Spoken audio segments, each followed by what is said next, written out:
so to be able to sit before the Lord in the morning, have just dedicated prayer and open the Word, it's such an honor, right? Like some people in other parts of the world can't even have a Bible in their home.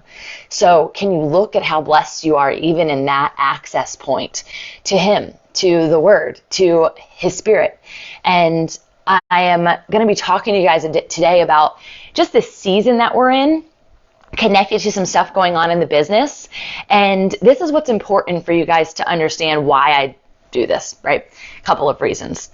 One, because when I'm working out solo, I'm used to working out with people. I was a personal trainer for quite a few years in my 20s. It was a part of my first business, and it was really just really fun. I love to encourage. I love to motivate. And since COVID, I've been working out solo, sometimes with my mama in my home gym, and we got a Peloton, and I get a little bored, to be completely honest. I get a little bored with my workouts. I get a little complacent in my workouts because I don't have that competition element of people who I'm like, oh, I can do more push-ups, or I can lift more weights, or aren't we always doing that, right? Like I feel there's that nature of competition, and even though it's important for the community over competition concept, it does drive me. It helps me to be a better version of myself because people are motivating. I mean, how motivating is it to watch someone on a Peloton? I'm watching Allie right now, my girl Allie. She has the best hair. And she motivates me. I don't even know what she's saying, but just her energy, her vibe, her joy, it makes me smile. And at the same time, I want to be a conduit of that to you, and to also broadcast like straight from the heart. I don't prepare these. I have no idea what I'm going to say, even in this moment, other than some of the things that God just revealed to me. But I do it because I want you guys to know that, like, one, He is that tangible.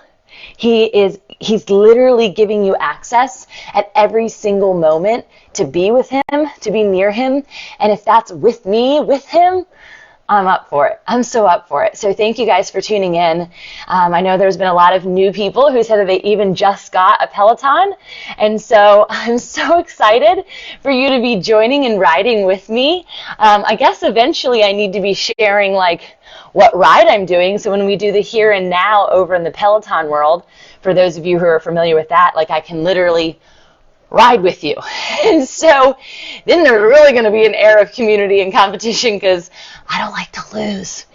But I'm realizing that sometimes losing through the element of business, through the element of living life, right, is one of the biggest opportunities for wisdom.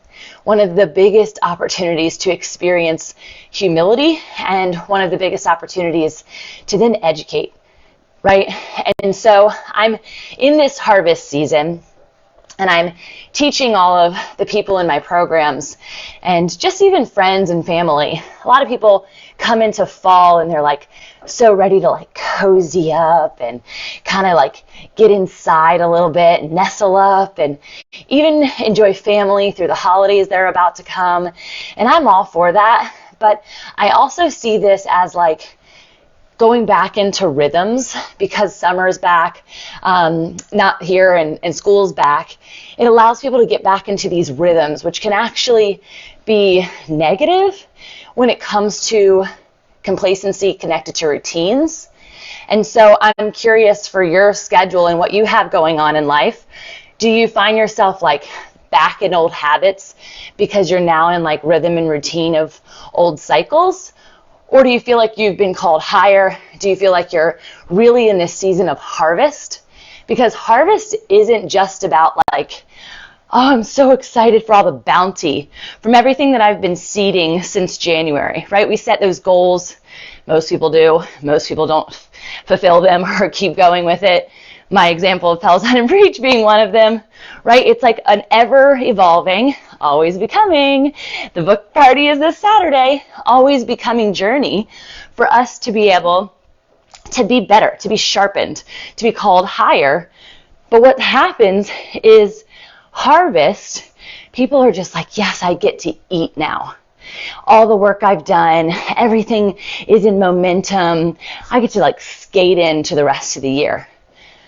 But if you know anything about me, which I hope you do by now, I don't often just like skate along.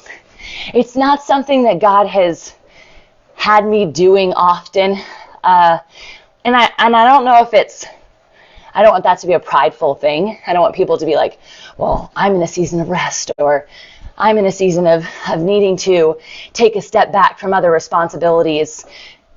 I get that. I totally get that. When God is speaking to you that way, like lean in, right? And process with him and do what he's calling you to. Don't let other people be the example. And that's the word that we're going to get into today in 1 Corinthians. That it's not about putting other people in that position. It's about putting him in position where he belongs and where you belong connected to him. So it's not a time to just sit back and eat the yummy Thanksgiving meal. No, it's not Thanksgiving, but harvest is here for sure. And what I found is if you think about the process of harvesting, especially for the farmer himself, this is when the game is on.